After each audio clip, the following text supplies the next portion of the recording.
और बुलेटिन की शुरुआत में रुक करते हैं बड़ी खबर से। उसकी बड़ी खबर यह है कि आज किसान और सरकार के बीच बैठक होने वाली। विज्ञान भवन में 2 बजे यह बैठक होगी और आज आंदोलन का 40वां दिन है। 2 मुद्दों पर सहमति बन चुकी है।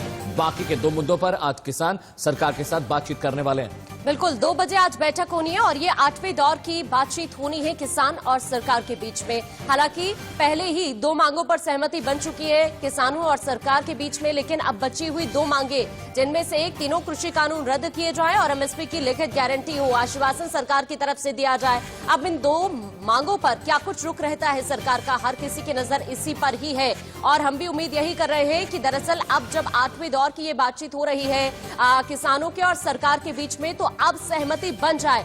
लेकिन इधर अगर हम दूसरी तरफ देखें तो 40वां दिन है आज किसान आंदोलन का। रुक रुक कर बारिश हो रही है दिल्ली में, लेकिन उसके बावजूद भी किसान डगमगाए नहीं है। 2 मुद्दे, पराली और बिजली बिल के भुगतान पर सहमति बनी है। सरकार ने कहा कि पराली का मुद्दा इतना बड़ा था, बावजूद इसके हम सरकार के साथ सहमत हैं, किसानों के साथ सहमत हैं। इसके अलावा बिजली बिल भुगतान के मुद्दे को भी सरकार ने मान लिया। बाकी के 2 मुद्दे जो बचे हैं, लिखित में आश्वासन, जैसा कि आकांक्षा बता रही थी, इस पर बहुत बड़ी बहस होनी है और सारा मुद्दा इसी पर आकर रुका हुआ है।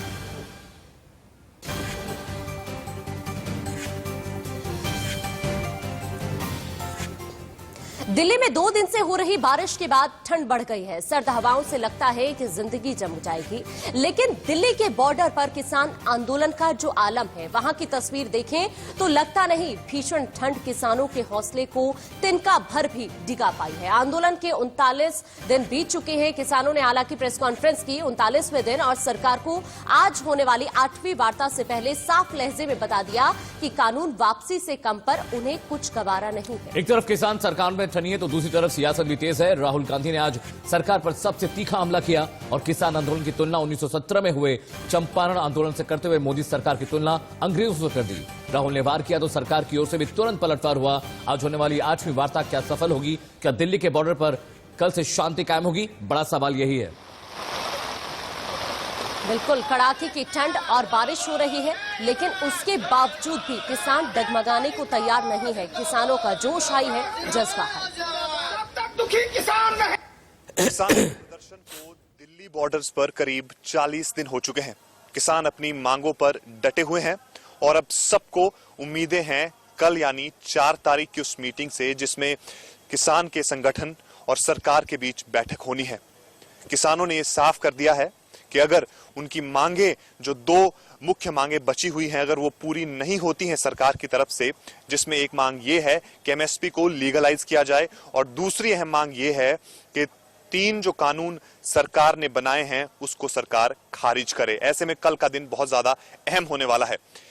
इन पिछले 38-40 दिनों में किसानों ने सबसे कम तापमान भी देखा, जिसने करीब 20 सालों के रिकॉर्ड तोड़ दिए। दिल्ली में इतना कम तापमान भी गया और बारिश भी हुई। उसके बावजूद भी किसान अपने मुद्दों पर, अपने संघर्ष पर जारी हैं।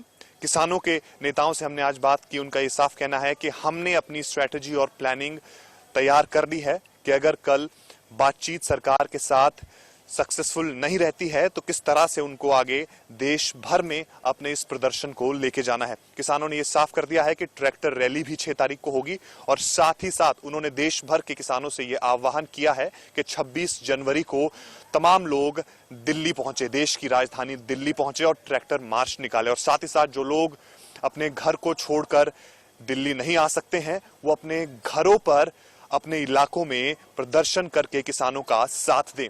ऐसे में अब देखना यह होगा कि आखिर कल सरकार के साथ इस बैठक में किस तरह के नतीजे निकलकर सामने आते हैं। एक तरफ जहां यह कहा जा रहा था सरकार की तरफ से कि 50% जो मांगे हैं वो मान ली गई हैं किसानों की, लेकिन किसानों ने इसे सिरे से खारिज कर दिया कि 2 जो मांगे सरकार ने अभी तक पूरी की है, जिसमें एक इलेक्ट्रिसिटी बिल को लेकर है, सब्सिडी को लेकर है और एक अन्य जो मांग है जो पोल्यूशन को लेकर, जो पीनल प्रोविजन था उसमें, उसको खत्म किया है, वो कुछ भी नहीं है। वो सिर्फ 5% किसानों के मुताबिक वो सिर्फ मांगे थी। बाकी 95% जो उनकी मांगे हैं वो अभी बरकरार है और सबसे अहम वो मांगे। अब देखना यह होगा कि आखिर कल किस तरह से सरकार किस रणनीति के साथ इस बैठक में किसानों के साथ बैठती है और किसानों का जो रुख पिछली मीटिंग में हमने पॉजिटिव देखा था, क्या वो उसी तरह का बना रहता है?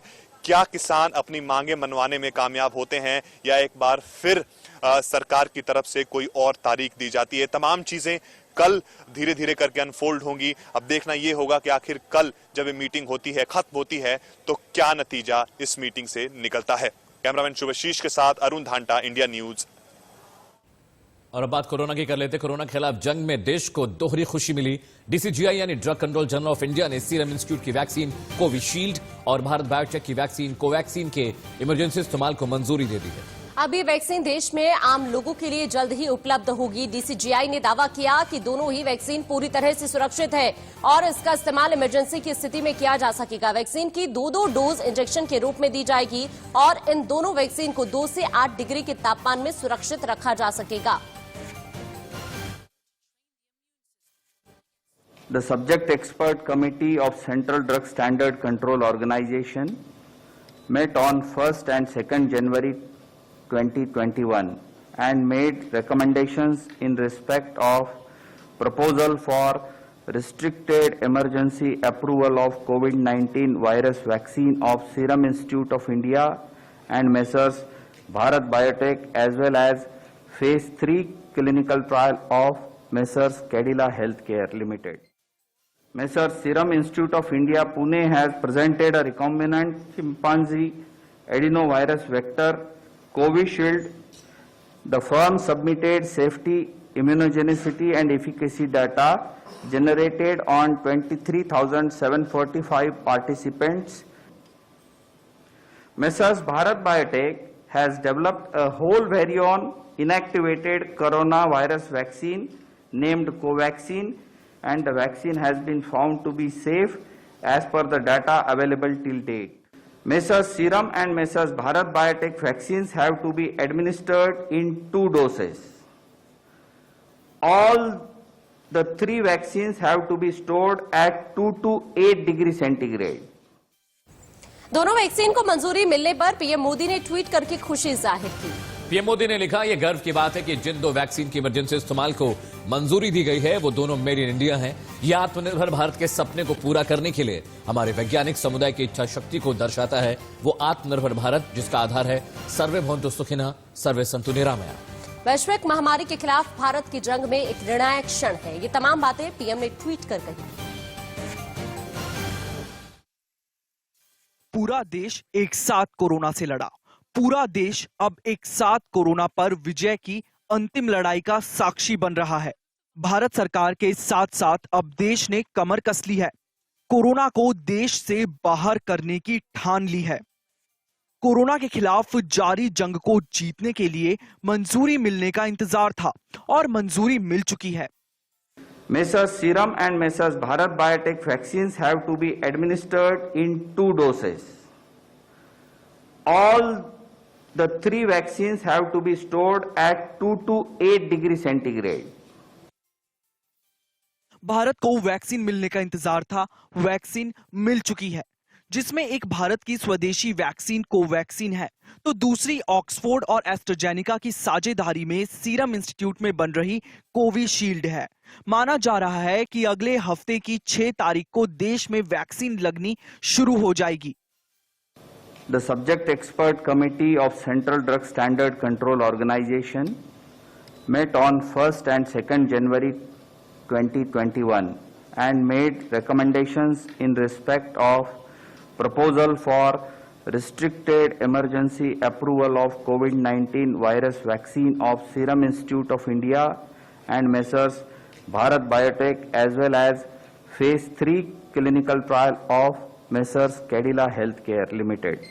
भारत में कोवैक्सीन की मंजूरी आज मिली है, लेकिन वैक्सीन का उत्साह इतना बड़ा था कि टीकाकरण की तैयारी उससे पहले ही शुरू हो चुकी थी। पहले देश के 4 राज्यों में ड्राई रन करवाकर यह देखा गया कि ऑल इज वेल है या नहीं, और अब पूरा देश वैक्सीन के ड्राई रन के जरिए जन जागरण का हिस्सा है। का ड्राई रन बहुत अहम था क्योंकि जो गैप होता है प्लानिंग और इम्प्लीमेंटेशन में, तो वो गैप को पता लगाने के लिए ये ड्राई रन किया जा रहा है। पूरे सही मायनों में अब हिंदुस्तान वैक्सीन की बुलंद कामयाबियों के ऊपर खड़े होकर दुनिया से कह सकता है, खत्म होगा फियर, वैक्सीन वाला healthy new year. Corona vaccine को लेकर एक चिंता उसके साइड इफेक्ट को लेकर है। डीसीजीआई ने साफ किया कि आमतौर पर किसी भी वैक्सीन के मामूली साइड इफेक्ट होते हैं जो कोरोना वैक्सीन के साथ भी हो सकते हैं, लेकिन दावा किया कि कोरोना वैक्सीन पूरी तरह से सुरक्षित है। साइड इफेक्ट्स सिर्फ कोरोना वैक्सीन के ही नहीं बल्कि अब तक जितनी भी वैक्सीन बनी है सबके दिखे हैं, चाहे ट्रायल के दौरान हो या वैक्सीनेशन के बाद। लेकिन उनसे घबराने से ज्यादा सतर्क रहने की जरूरत है। आखिर किस तरह के साइड इफेक्ट चिंता की बात है? तो पहला साइड इफेक्ट है माइल्ड साइड इफेक्ट। इसमें इंजेक्शन वाली जगह हल्की सूजन, लालपन और हल्का बुखार होता है। दूसरा साइड इफेक्ट है मॉडरेट साइड इफेक्ट। इसमें इंजेक्शन वाली जगह यानी ज्यादा सूजन, लालपन और तेज बुखार आता है। माइल्ड और मॉडरेट कैटेगरी में आने वाले साइड इफेक्ट्स थोड़े देर वक्त बाद से ही शुरू हो जाते हैं, लेकिन अस्पताल में भर्ती होने की जरूरत नहीं पड़ती। लेकिन साइड इफेक्ट की जो तीसरी कैटेगरी है उसके लक्षण दिखना चिंता की बात है। तीसरी कैटेगरी का साइड इफेक्ट है severe side effect. Severe side effect में एन्फिलॉटिक शॉक के लक्षण नजर आते हैं, शरीर में दाने या चकत्ते आ जाते हैं, बेहोश होना, जान को भी खतरा हो सकता है। डॉक्टर्स का कहना है कि सीवियर साइड इफेक्ट बहुत कम होते हैं। अब भले ही ऐसे मामले कम सामने आते हों, लेकिन ऐसा होगा नहीं इसकी गारंटी नहीं ली जा सकती। इसलिए भारत में कोरोना वैक्सीन के साथ साथ उससे निपटने की भी तैयारी की जा रही है। आगे बढ़ते हैं। दो वैक्सीन के इमरजेंसी इस्तेमाल और वैक्सीन देने की प्रक्रिया कैसे आगे बढ़ेगी, आई जानते हैं एम्स के डायरेक्टर रणदीप गुलेरिया से। जो है वो दवाइयों के लिए भी और वैक्सीन के लिए भी दिया जाता है, और ये भारत में ही नहीं ग्लोबल एक टर्म यूज की जाती है कि जब कोई पैंडेमिक हो या कोई ऐसी सिचुएशन हो जहां लोगों की जान बचाने के लिए या उस केसेस को कंट्रोल करने के लिए कोई नई दवाई या कोई नई वैक्सीन को इस्तेमाल करना हो। पूरा अभी इसमें जो हम कहते हैं कॉन्क्रीट डेटा ना हो, लेकिन उस डेटा को आने में कई महीने कई साल लग सकते हैं। इसलिए उसको देखते हुए ये ऑथराइजेशन दिया जाता है कि आप अपनी रिसर्च भी करते रहो, देखते भी रहो, लेकिन साथ साथ क्योंकि जान बचाना भी जरूरी है, इस पैंडेमिक से निकलना भी जरूरी है, दवाई देना या वैक्सीन देना भी साथ साथ परमिशन दी जाती है। रियल वैक्सीनेशन प्रोग्राम को अगर हम देखें तो सबसे पहले सीरम इंस्टीट्यूट की वैक्सीन जो है कोविशील्ड वही होगा, क्योंकि उनके पास डोजेस भी अवेलेबल हैं, उन्होंने सारे अप्रूवल्स भी लिए हैं और उनका जो रेगुलेटर से इमरजेंसी ऑथराइजेशन है वो उसके लिए क्लियर कट है। तो मेरा ये मानना है कि अगले 10 दिन या 2 हफ्ते तक हमारा रोल आउट प्रोग्राम शुरू हो जाएगा। 50 मिलियन डोजेस ऑलरेडी उनके पास रेडी है और वो देने बिल्कुल एकदम दे सकते हैं। अब ड्राई रन की जरूरत नहीं है, अब तो रियल वैक्सीन लगने का समय आ गया है। और जो लोगों ने ड्राई रन से सीखा है, ड्राई रन में कुछ चीजें भी हैं जो कमियां भी थी, जो लोगों ने सीखा उनको करेक्ट करके अब जब रियल वैक्सीन रोल आउट होगा तो वो ज्यादा स्मूथ हो पाएगा, उसमें कोई परेशानी नहीं होगी, कोई डोजेस वेस्ट नहीं होंगे और कोल्ड चेन पूरा मेंटेन हो पाएगा। और अभी तक जो फेज 1 के में जो लोगों को मिलना है, स्पेशली जो हेल्थ केयर वर्कर्स हैं या फ्रंटलाइन वर्कर्स हैं, उनको तो वैक्सीन जो है वो गवर्नमेंट ही उसको सपोर्ट करेगी। ये जो वैक्सीन आ रही है, चाहे हम कोविशील्ड की बात करें, कोवैक्सीन की बात करें, ये वैक्सीन कॉस्ट इफेक्टिव हैं। अगर हम फाइजर की वैक्सीन की बात करें, ये वैक्सीन का डोज 200-300 रुपए का ही पड़ता है। जो फाइजर की वैक्सीन है उसका जो कॉस्ट है वो $20 से $30 का पड़ता है, और उसमें फिर कोल्ड चेन मेंटेन करने में भी ज्यादा खर्चा है। तो मेरा ये मानना है कि ये जो वैक्सीन है ये हमारे लिए कॉस्ट इफेक्टिव भी है, एफिकेशियस भी है। इंडियन पेशेंट्स में इसमें स्टडीज भी हुई है, तो हम ये जानते हैं कि हमारे जो पॉपुलेशन है, हमारी जो एथनिक पॉपुलेशन है, उसमें ये वैक्सीन जो है कामयाब भी है और सेफ भी है। तो कॉस्ट भी इसमें कम रहेगा जो गवर्नमेंट बेयर कर पाएगी, और बाद में भी जब ये मार्केट में आएगी तो ये लोगों के लिए भी कॉस्ट इफेक्टिव वैक्सीन हो। और देश भर में ड्राई रन करके इस बात की तैयारी की जा रही है कि वैक्सीन किस तरह से दी जाएगी। वैक्सीनेशन 4 चरणों में होगा। पहले चरण में थर्मल स्क्रीनिंग होगी और पहचान पत्र की जांच की जाएगी।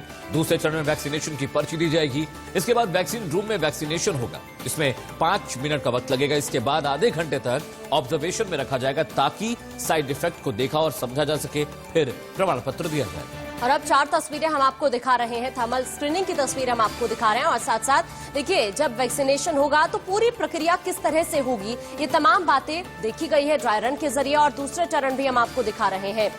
लेकिन बड़ी बात यह भी है कि कोरोना का टीका कोई जादू की छड़ी नहीं है जो लगी और दुनिया से कोरोना खत्म हो। हर दावे के इसके भी साइड इफेक्ट्स हो सकते हैं, लेकिन अमेरिका और ब्रिटेन में फाइजर की वैक्सीन लगाए जाने के बाद एलर्जी की शिकायत मिली है, जिसके बाद सवाल हिंदुस्तान पर भी उठ रहे हैं। सरकार का दावा है कि अगले साल के पहले महीने यानी जनवरी में लगभग वैक्सीनेशन जनवरी एंड तक शुरू हो जाएगा, लेकिन उससे पहले ही लोगों के मन में आशंकाओं के बादल उमड़ने लगे हैं। क्या वैक्सीन सेफ रहेगी या नहीं, और इन सवालों के बीच फिक्र कम करने वाली खबरें भी आई हैं। ये रिपोर्ट देखिए। इस वक्त जंग लड़ रही है दुनिया के कई देशों में, जहां वैक्सीनेशन शुरू हो गया है, तो वहीं भारत सरकार ने अगले साल यानी 2021 के जनवरी महीने को टीकाकरण के लिए चुना है। यानी एक बात तो साफ है कि जनवरी के किसी भी हफ्ते या किसी भी दिन से देश में वैक्सीनेशन की प्रक्रिया शुरू हो जाएगी। लेकिन इस वक्त जो सबसे बड़ा सवाल देश की जनता के दिमाग में उमड़ घुमड़ रहा है वो ये कि आखिर वो कौन सी वैक्सीन होगी जो भारत के लोगों को लगाई जाएगी। भारत में 3 दवा कंपनियां यानी कि Pfizer, serum institute of India और भारत बायोटेक इंटरनेशनल लिमिटेड को कोरोना वैक्सीन के इमरजेंसी अप्रूवल का इंतजार है। वैक्सीन के इमरजेंसी यूज ऑथराइजेशन के लिए भारतीय ड्रग रेगुलेटर डीसीजीआई के पास से अनुमति मांगी गई है, जिस पर अभी भी विचार चल रहा है। 3 वैक्सीन पाइपलाइन में है और उनके अप्रूवल मिलने का इंतजार है। तो जान लेते हैं कि आखिर अब इनका स्टोरेज कैसे होगा। फाइजर की वैक्सीन को -70 डिग्री तापमान में स्टोर करना सबसे बड़ी चुनौती है और देश में वैक्सीनेशन के लिहाज से हमारा देश इसके लिए तैयार नहीं है। कोविशील्ड और कोविवैक्सीन दोनों को 2 से 8 डिग्री तापमान में स्टोर किया जा सकता है और इसके लिए देश में इंफ्रास्ट्रक्चर भी मौजूद है। इस लिहाज से और सेफ्टी पर उठ रहे सवाल के लिहाज से फाइजर की वैक्सीन के चांस ना के बराबर है। कोविशील्ड और कोवैक्सीन ही रेस में बाकी बचते हैं। दोनों ही वैक्सीन को बनाने वाले वैज्ञानिकों की कंपनियों ने दावा किया है कि ट्रायल में कोई भी गंभीर साइड इफेक्ट नहीं मिला है। इधर पीएम मोदी समेत बीजेपी के दिग्गज नेताओं और विपक्ष के भी कई नेताओं ने वैक्सीन को मंजूरी मिलने पर खुशी जताई, लेकिन कांग्रेस के शशि थरूर ने सवाल खड़े कर दिए। शशि थरूर ने एक ट्वीट किया है। बिल्कुल, उन्होंने ट्वीट के जरिए कहा, भारत बायोटेक की कोवैक्सीन के तीसरे चरण का ट्रायल अभी तक पूरा नहीं हुआ है। ऐसे में कोवैक्सीन को समय से पहले मंजूरी देना खतरनाक हो सकता है। डॉक्टर हर्षवर्धन को इस पर अपना स्पष्टीकरण देना चाहिए। कोरोना वैक्सीन का ट्रायल पूरा होने तक इसके उपयोग से बचा जाना चाहिए। भारत को इस दौरान एस्ट्राजेनेका की वैक्सीन का इस्तेमाल भी करना चाहिए। इसके बाद कांग्रेस नेता जयराम रमेश भी सामने आए, ट्वीट किया, लिखा, भारत बायोटेक पहले दर्जे की कंपनी है, लेकिन यह हैरान करने वाला है कि वैक्सीन के फेज 3 के ट्रायल से जुड़े अंतर्राष्ट्रीय स्तर पर स्वीकृति प्रोटोकॉल को वैक्सीन के लिए संशोधित किए जा रहे हैं। स्वास्थ्य मंत्री डॉक्टर हर्षवर्धन को इस स्पष्टीकरण इसका देना चाहिए। ये तमाम बातें उनकी तरफ से कही गई। वैक्सीन पर सियासी वजहों से भी विवाद है। एक दिन पहले अखिलेश यादव ने बीजेपी की वैक्सीन लेने से इनकार कर दिया, तो आज कांग्रेस के राशिद अलवी ने शक जाहिर किया कि वैक्सीन का इस्तेमाल विपक्ष के खिलाफ हो सकता है। देखिए, मैं तो नहीं लगवाऊंगा अभी वैक्सीन, मैंने अपनी बात कह दी, और वो भी बीजेपी लगाएगी उसका भरोसा करूंगा मैं? अरे जाओ भाई, अरे अपनी सरकार आएगी, सबको फ्री वैक्सीन लगेगी। हम बीजेपी का वैक्सीन नहीं लगवा सकते। ये कहूंगा कि उसको नजरअंदाज नहीं किया जा सकता। इसका उपाय देखिए, वैक्सीनेशन और शंका। देखिए, जो आम आदमी है उनको किसी तरीके का खतरा नहीं है। ये मुमकिन नहीं है कि वैक्सीन गलत तरीके से उनको लगाई जाए, लेकिन जो देश के विपक्ष के नेता हैं उनको यकीनन खतरा हो ना हो, शक और शुबा तो जरूर होगा। उधर अखिलेश यादव के बाद उनके पार्टी के विधायक आशुतोष सिन्हा ने यहां तक कह दिया कि वैक्सीन जनसंख्या कम करने और नपुंसक बनाने के लिए हो सकती है।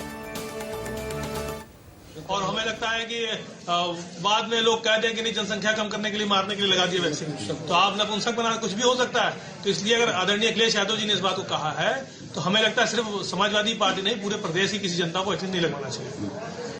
इधर सरकार की ओर से भी कांग्रेस के नेताओं और अखिलेश को तीखा जवाब मिला। केंद्रीय मंत्री हरदीप सिंह पुरी ने ट्वीट किया है।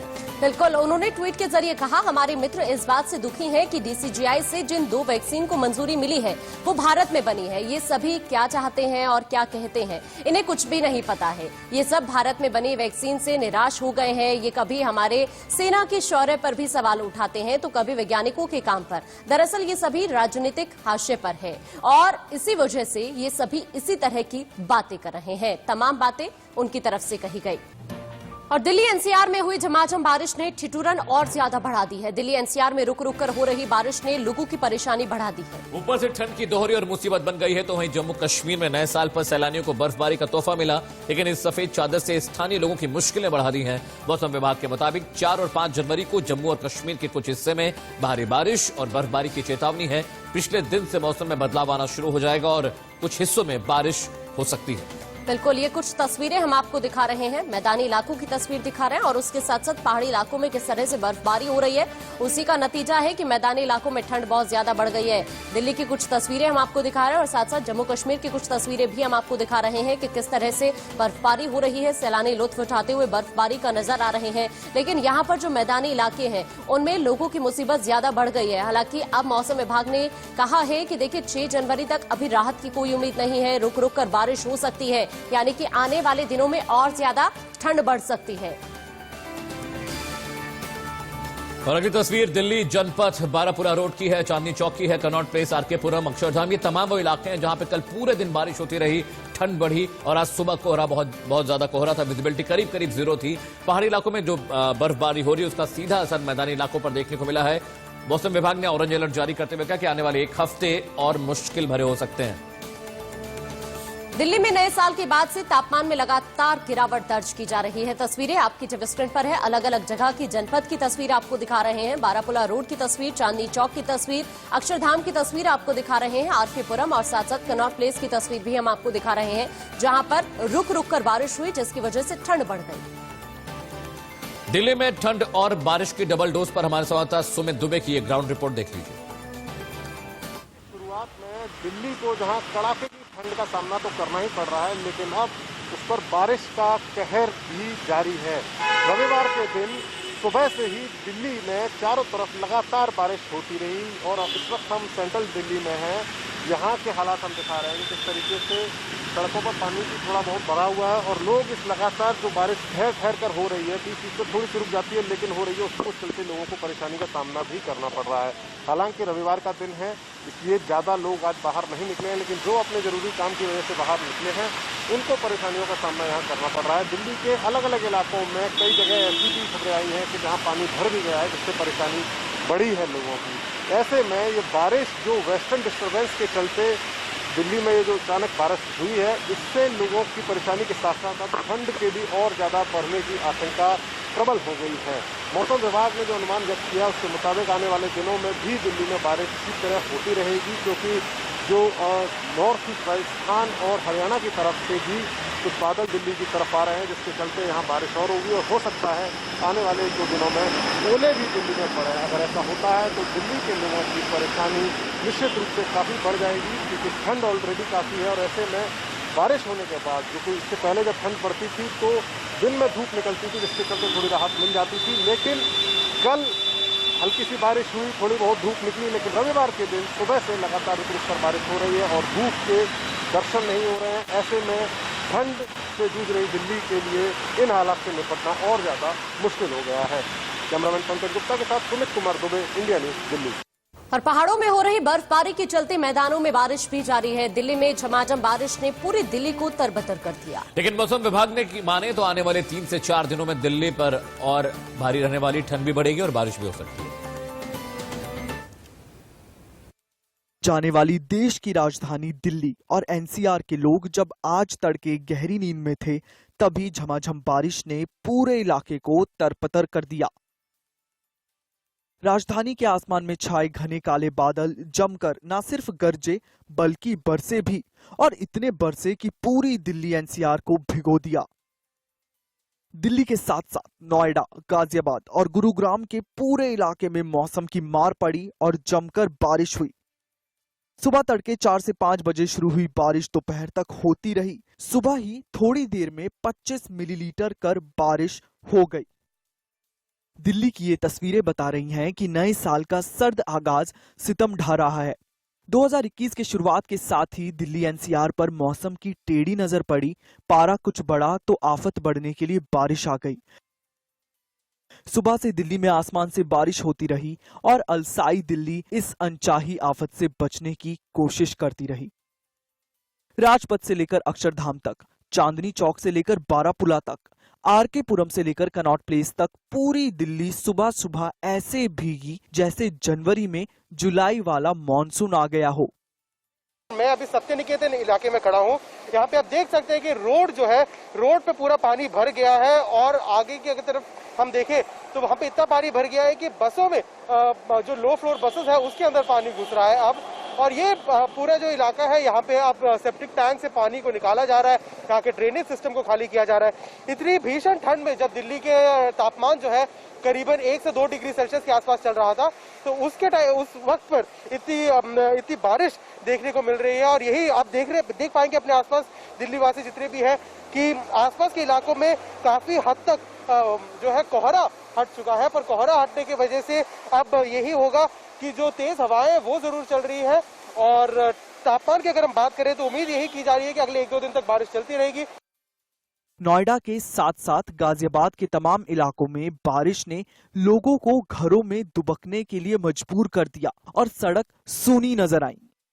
मैं दिल्ली एनसीआर गाजियाबाद में मौजूद हूं और आप देखिए अभी भी बारिश हो रही है। बारिश के साथ साथ एक अंधेरा सा छाया हुआ है जिसकी वजह से वाहन चालकों को अपनी हेडलाइट्स का इस्तेमाल करना पड़ रहा है। कोरोना काल है और उसके बीच लगातार बढ़ती सर्दी और साथ ही साथ कोहरा जो बढ़ रहा है उसमें स्मोक भी मिला हुआ है। तो कुल मिलाकर इस सब से लोगों को काफी ज्यादा परेशानी का सामना करना पड़ रहा है।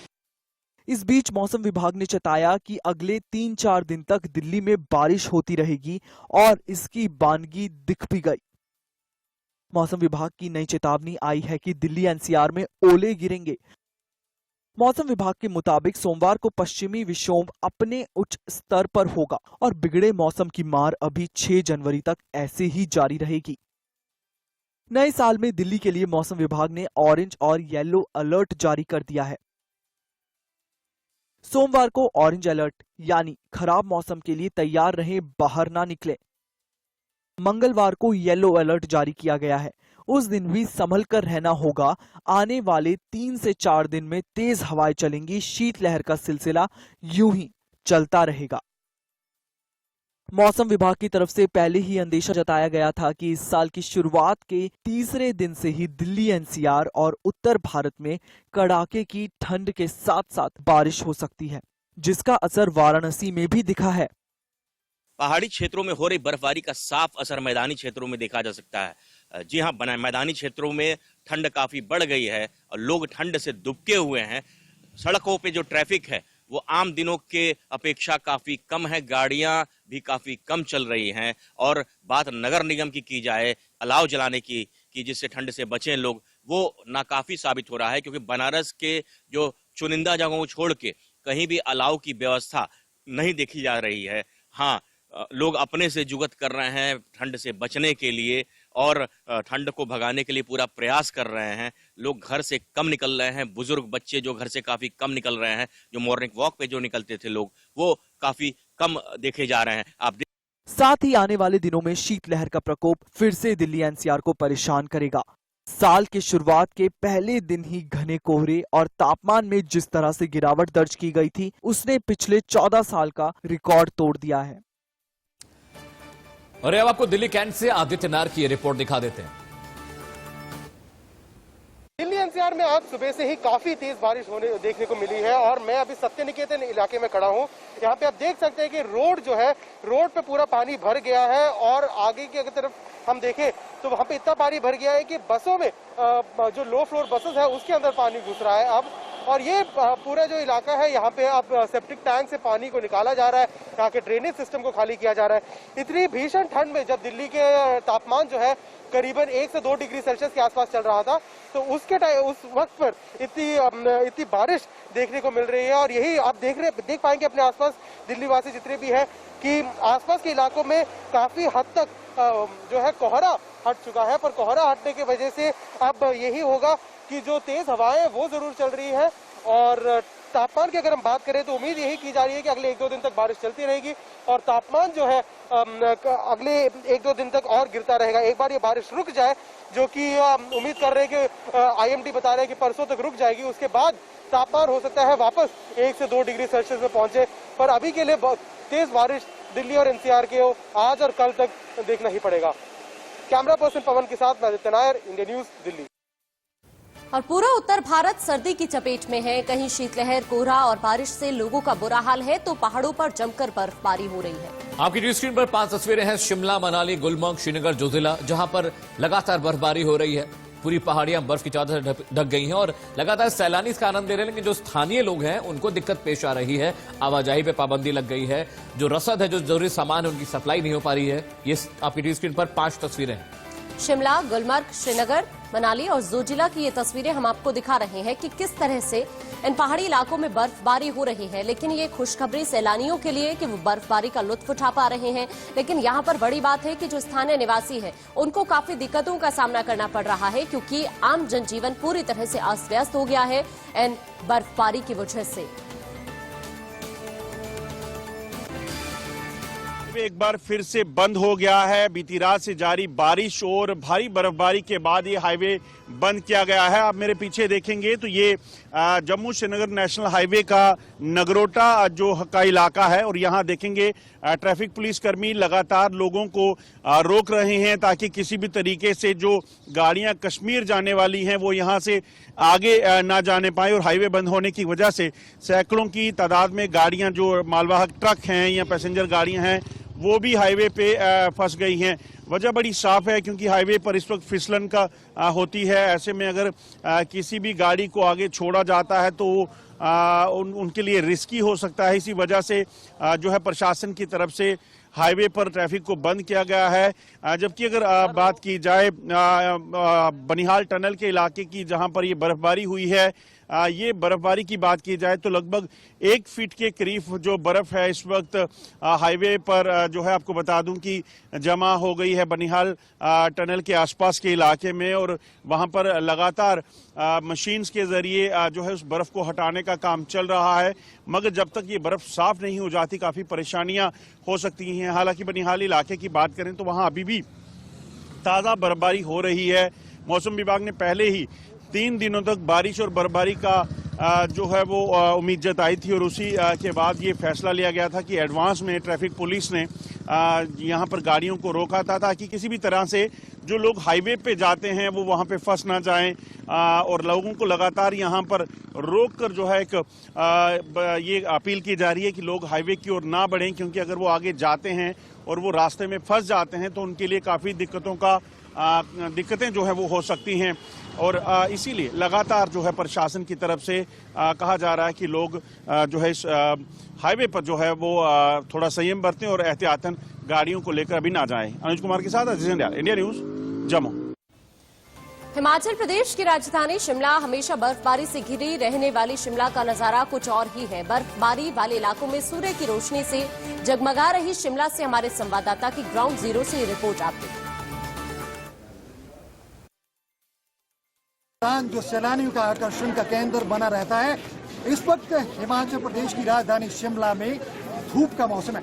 आप देख सकते हैं कि बर्फबारी का मौसम है, लेकिन आसमान में धूप खिली हुई है। सैलानी पहाड़ों का रुख करते हैं बर्फबारी देखने के लिए। शिमला के मौसम ने सैलानियों को यकीनन डिसअपॉइंट किया होगा। आसमान में आप देख सकते हैं काले बादलों के बीच में सूर्य देव के दर्शन हो रहे हैं, जिसने शिमला का तापमान जो कड़कड़ाती सर्दी थी उसे गर्मी के मौसम में बदल दिया है। मैदानी इलाकों से बर्फबारी का आनंद लेने शिमला पहुंचे सैलानी कह रहे हैं कि इतने सारे कपड़े लेके आए थे, यहाँ तो गर्मी का मौसम है। आइए कुछ सैलानी से जानते हैं कि शिमला पहुंच करके उन्हें ये बर्फबारी देखने का जो उनका उम्मीद थी वो कितनी महसूस होती है। आप बताएं, क्या शिमला बर्फबारी के लिए आए थे लेकिन आसमान में सूर्यदेव के दर्शन? हम लोग स्पेशल मतलब अपने बैग पूरे पैक करके यहाँ पे शिमला में बर्फ स्नोफॉल के लिए आए थे, बट अभी जब यहाँ हम आए हैं तो मतलब बर्फ का कुछ हमारे को दिख ही नहीं था कि बर्फ स्नोफॉल होगी भी या नहीं होगी। ठीक है, हम लोग आगे कुफरी भी गए, वहाँ पे भी इतने स्नोफॉल नहीं हुई, नारकंडा तक भी हो आए हैं। अब वापिस शिमला में आके हमने कहा माल रोड का एंजॉय करेंगे और हम लोग अब घर चले जाएंगे। बर्फबारी का आनंद लेने आए थे आप, देखिए जैकेट लेके आए, पूरी तैयारी के साथ आए हैं, लेकिन कितना निराशा हुई है बर्फ नहीं गिरी। सर बहुत ही निराशा हुई है। आप देख सकते हैं मेरे हाथ में जैकेट है, जैकेट पहनने की हमें जरूरत ही महसूस नहीं हो रही है यहाँ पे। जैसे हमारे रोहतक में मौसम था वैसे उससे भी ज्यादा गर्मी है यहाँ पे। यहाँ हरियाणा जैसी गर्मी है, रोहतक जैसी गर्मी है। हालांकि यहाँ कड़कड़ाती सर्दी कल तक थी, लेकिन अब मौसम ने सैलानी को निराश किया। आप बताएं, आप भी पूरा मफलर लेके आए, पूरे गर्म कपड़े लेके आए, लेकिन मौसम के मिजाज में कितना डिसअपॉइंट किया? मौसम देख के तो मतलब लग नहीं रहा कि यहाँ पे जो ये है जो मौसम चल रहा है जनवरी का है, इससे ज्यादा ठंड तो हमारे रोहतक में है, और यहाँ तो स्नोफॉल हो ही नहीं रहा बिल्कुल। इधर कश्मीर के गुलबर्ग में जमकर बर्फबारी हुई, जिसमें कहीं रास्ते जाम हो गए तो कहीं सैलानियों जमकर इसका मजा भी लिया। गुलबर्ग में भी स्नोफॉल के चलते पहाड़ों पर दिक्कतें हो रही। बिल्कुल, और सब जम गए हैं, पेट सफेद हो गए हैं, तो नदियों का पानी भी बर्फ बन गया है। आप अंदाजा लगा सकते हैं कि कितनी ज्यादा दिक्कतें यहाँ पर हो रही होंगी लोगों को। लेकिन जिस तरह से बर्फबारी हो रही है उसमें यहाँ पर विंटर गेम्स का आयोजन भी किया गया है। दरअसल बर्फ से जुड़े कई सारे खेलों का आयोजन यहाँ पर किया गया है, जिसे सैलानी यहाँ पर लुत्फ उठाते हुए नजर आ रहे हैं। लगातार बर्फबारी हो रही है और उसी कड़ी में ये तस्वीरें भी आपको दिखा रहे हैं। विंटर गेम्स किस तरह से यहाँ आयोजित किए गए हैं, तस्वीरों के जरिए आप देख सकते हैं। सैलानियों के लिए तो अच्छा मौका है, लेकिन जो स्थानीय लोग उनको दिक्कत होती है, क्योंकि जब बर्फबारी पड़ती है पानी जम जाता है, रास्ते बंद हो जाते हैं, आवाजाही में दिक्कत होती है। सैलानी 2 दिन के लिए जाते हैं पहाड़ों पे तो उनको मजा आता है, लेकिन जो वहां के लोकल रहने वाले हैं, जो लोकल रेजिडेंट हैं, उनको बहुत मुश्किलें होती है, क्योंकि जो सप्लाई है खाने की वो रुक जाती है, आवाजाही बंद हो जाती है। और सैलानियों के लिए अच्छा, क्योंकि वो बर्फ की इंतजार में जाते हैं पहाड़ों पर कि बर्फ पड़ जाए, लेकिन बर्फ पड़ने के बाद जो लोकल लोग हैं उनको बहुत परेशानी होती है। तस्वीर में आप देख सकते हैं वहां का जो लोकल म्यूजिक है वो भी लोग प्ले कर रहे हैं, विंटर गेम्स हो रहे हैं और सैलानियों के लिए एक अच्छा माहौल है वहां पर।